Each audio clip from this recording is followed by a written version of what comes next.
여러분, 지금 이 순간 마음속 깊은 곳에서 무언가가 당신을 흔들고 있지 않나요? 가족 모임에서 당신의 말이 공허한 메아리로 사라질 때, 직장 회의에서 아무도 당신의 깊은 통찰을 알아주지 않을 때, 혹은 밤늦은 고요 속에서 문득 내가 이 삶에서 진짜 원하는 건 뭘까라는 질문이 당신을 붙잡을 때, 고독이라는 그림자가 당신 곁을 맴도는 그 느낌, 이건 단순한 우연이 아닙니다. 이건 당신의 영혼이 외치는 깨달음의 신호입니다. 그리고 오늘 저는 여러분에게 단언합니다. 이 고독은 당신을 무너뜨리는 저주가 아니라 당신을 새롭게 태어나게 할 선물입니다. 프리드리히 니체, 19세기 가장 불꽃 같은 철학자는 고독을 이렇게 불렀습니다. 너를 초인으로 이끄는 성스러운 문. 니체는 고독이 단순히 혼자 있는 외로움이 아니라고 했습니다. 그것은 세상의 소음, 타인의 기대, 낡은 규범을 뚫고 당신만의 진정한 힘을 찾아가는 여정입니다. 지금 2025년 디지털 세상의 끝없는 연결 속에서도 더 외로워지는 중년의 여러분에게 니체의 철학은 여전히, 아니, 그 어느 때보다 강렬하게 울립니다. 직장에서의 갈등, 가족과의 소원함, 노후에 대한 불안이 모든 것을 뛰어넘어 고독 속에서 당신만의 불멸의 가치를 창조하는 법을 배워보겠습니다. 불교의 고요한 지혜와 니체의 불꽃 같은 통찰이 만나는 여정, 준비되셨나요? 자, 지금 고독의 문을 열고 니체와 함께 걸어가 봅시다. 니체는 고독을 어떻게 이해했을까요? 그의 대표작 차라투스트라는 이렇게 말했다 해서 그는 이렇게 선언합니다. 너는 군중 속에서 자신을 잃는다. 고독 속에서 너는 자신을 찾는다. 니체에게 고독은 단순히 사람들과 떨어져 있는 물리적 상태가 아닙니다. 고독은 내면의 여정, 즉 당신이 사회의 기대, 타인의 판단, 세상의 소음에서 벗어나 오직 당신 자신과 마주하는 순간입니다. 여러분, 생각해 보세요. 당신은 삶의 절반을 지나며 수많은 역할을 수행해 왔습니다. 부모, 배우자, 직장인, 친구. 이 역할들은 당신을 정의했지만 동시에 당신을 묶었습니다. 직장에서 상사의 기대에 맞춰야 했고, 가정에서는 가족의 필요를 우선시했죠. 하지만 이제 중년이라는 시간은 당신에게 묻습니다. 진짜 당신은 누구인가? 니체는 이 질문에 답하기 위해 고독이 필요하다고 말했습니다. 왜냐고요?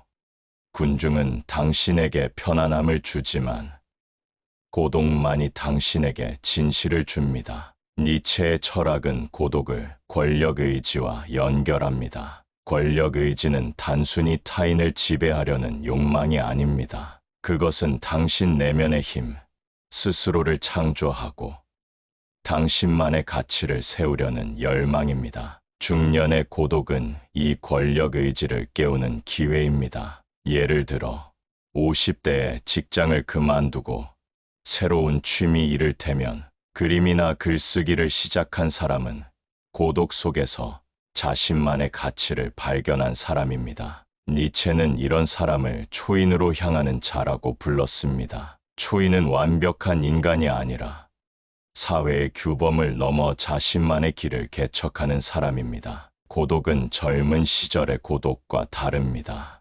20대, 30대의 고독은 종종 외부적 친구가 없거나 연애가 잘 안 풀리거나, 하지만 40대, 50대, 60대의 고독은 더 깊습니다. 이건 내면의 고독입니다. 자녀가 독립하고 부모님이 연로하시고 직장에서 더 이상 승진의 사다리가 보이지 않을 때 당신은 문득 깨닫습니다. 내가 지금까지 쌓아온 것들이 과연 나를 행복하게 하는가? 니체는 이런 순간을 허무의 순간이라고 불렀습니다. 그는 신은 죽었다는 선언으로 유명하죠. 이 말은 단순히 종교를 부정한 것이 아닙니다. 니체는 우리가 믿어온 가치, 돈, 명예, 사회적 성공이 더 이상 절대적 진리가 아님을 깨달은 순간을 말했습니다. 여러분, 당신이 느끼는 그 공허함, 그 고독은 바로 이 허무의 순간입니다. 하지만 니체는 단언합니다. 이 허무는 끝이 아니라 시작입니다. 중년의 고독이 특별한 이유는 당신이 이제 삶의 경험을 쌓았기 때문입니다. 당신은 실패와 성공, 사랑과 상실을 겪으며 세상의 모순을 이해했습니다. 니체는 이런 사람에게 고독이 창조의 연료가 된다고 믿었습니다. 니체의 철학은 100년 전이나 지금이나 여전히 유효합니다. 왜냐? 고독은 당신이 더 이상 타인의 기대에 얽매이지 않고 당신만의 가치를 창조할 자유를 주는 순간이기 때문입니다. 니체는 고독을 찬양했지만 동시에 고독이 두렵고 불편할 수 있음을 인정했습니다. 왜냐하면 인간은 본능적으로 군중 속에서 안전을 찾도록 진화했기 때문입니다. 2021년 스탠퍼드 대학 연구에 따르면 고립된 상태는 뇌를 활성화해 불안감을 유발합니다. 중년의 여러분, 고독을 마주할 때 불안하거나 우울한 기분이 든다면 그건 당신의 잘못이 아니라 뇌의 생존 본능입니다. 니체는 이런 저항을 허약한 자의 본능이라고 불렀습니다. 그는 군중이 주는 안락함에 의존하는 사람들을 평균의 인간이라 불렀고, 고독을 감내하며 자신을 키우는 사람을 강한 자로 구분했습니다. 하지만 강한 자가 되는 길은 쉽지 않습니다. 예를 들어, 직장에서 당신의 창의적 아이디어가 무시당하거나 가족 모임에서 깊은 대화를 시도하다가 어색한 침묵을 마주한 적이 있나요? 이는 심리학에서 말하는 미러 효과 때문입니다. 당신의 깊은 사고는 타인의 한계를 비추고 그들은 무의식적으로 당신을 배척합니다. 그렇다면 이 저항을 어떻게 극복할까요? 니체는 너 자신을 사랑하라고 말했습니다. 여기서 사랑은 자기 연민이 아니라 당신의 고유한 가치를 인정하는 행위입니다. 현대 심리학에서는 이를 자기 수용이라고 부릅니다. 예를 들어, 칼 융의 개성화 이론은 고독 속에서 내면의 그림자를 마주하고 통합할 때 진정한 자아가 나온다고 봅니다. 니체와 융의 교훈은 오늘날 중년층에게 강력한 메시지를 줍니다. 고독은 당신을 약하게 만드는 것이 아니라 당신을 독특하게 만드는 힘입니다. 니체의 고독 철학은 놀랍게도 불교의 가르침과 공명합니다. 불교에서 고독은 선정의 문으로 여겨집니다. 반야심경은 모든 것이 공임을 깨닫는 순간 집착과 두려움에서 자유로워진다고 가르칩니다. 니체의 신은 죽었다와 반야심경의 공즉시공은 비슷한 메시지를 전합니다. 외부의 가치에 의존하지 말고 내면의 진리를 찾아라. 여러분, 고독이 불안하게 느껴질 때 불교의 자비 명상은 큰 힘이 됩니다. 예를 들어, 천수경에 기반한 자비 명상은 당신 자신과 타인에게 자비를 보내는 연습입니다. 이 연습은 니체의 자기 사랑과 연결됩니다. 당신이 자신을 사랑할 때 타인의 저항도 덜 아프게 느껴집니다. 실제로 자비 명상을 시작한 한 남성은 가족과의 갈등이 줄어들고 고독 속에서 평화를 찾았다고 말했습니다. 또한 불교의 정지는 니체의 권력 의지와 닮았습니다. 니체는 고독 속에서 끊임없이 자신을 단련하라고 했습니다. 이는 니체의 초인으로 가는 작은 발걸음입니다. 니체의 철학과 불교의 가르침은 이렇게 말합니다. 고독은 당신을 무너뜨리지 않습니다. 그것은 당신을 새롭게 만듭니다.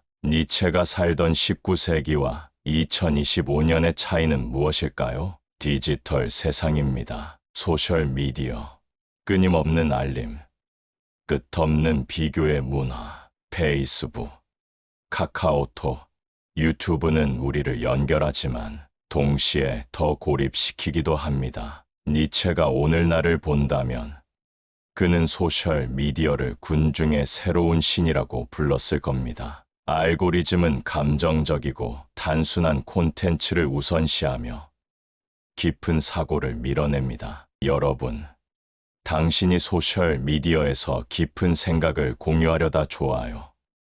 대신 침묵을 마주한 적이 있나요? 이는 니체가 말한 평균의 인간의 저항입니다. 하지만 니체는 단언합니다. 군중의 찬사는 당신의 가치가 아니다. 현대의 고독은 디지털 소음에서 벗어나는 용기입니다. 니체의 교훈은 오늘날 특히 효과적입니다. 디지털 시대의 중년층은 고독을 통해 자신만의 가치를 재정의할 기회를 얻습니다. 직장에서 인정받지 못하더라도, 가족이 당신을 이해하지 못하더라도, 고독 속에서 당신은 새로운 꿈을 꾸고 새로운 길을 열 수 있습니다. 니체는 말했습니다. 고독은 약자를 꺾지만 강자를 만든다. 고독을 극복한다면 당신도 강자입니다. 니체는 고독을 단순히 견디는 것이 아니라 창조의 도구로 사용하라고 했습니다.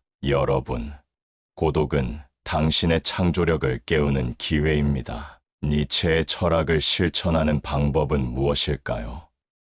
다음은 구체적 도구입니다. 고독의 저널링. 매일 10분. 내가 진짜 원하는 것은 을 적으며 내면의 목소리를 들어보세요. 니체는 이를 자기와의 대화라고 불렀습니다. 자비, 명상, 불교의 천수경 기반으로 하루 5분 자신과 타인에게 자비를 보내는 연습. 이는 니체의 자기 사랑을 강화합니다. 정진 챌린지.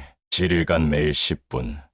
새로운 기술을 배우는 목표를 세우세요. 니체의 권력 의지는 작은 실천에서 시작됩니다. 디지털 디톡스. 소셜 미디어를 하루 1시간 줄이고 그 시간에 산책하며 생각을 정리하세요. 니체는 산책이 창의력을 깨운다고 믿었습니다. 이 도구들은 니체의 철학이 2025년에도 여전히 유효함을 보여줍니다. 고독은 당신을 가두는 감옥이 아니라 당신을 해방시키는 작업실입니다. 니체는 100년 전 고독이 강함의 씨앗이라고 선언했습니다. 그의 철학은 오늘날 중년층에게 이렇게 말합니다.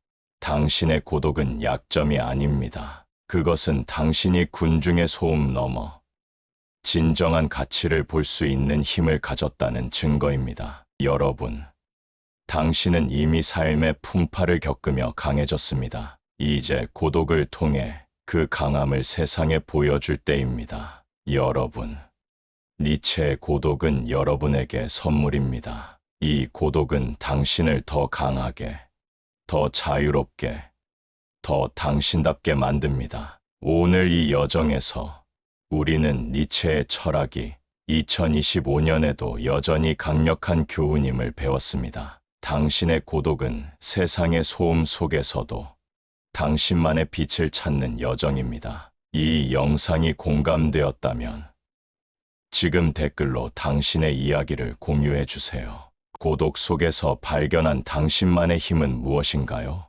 니체가 말했듯이 고독 속에서 너는 너 자신이 된다. 여러분, 지금 그 고독을 안고 힘을 키워보세요.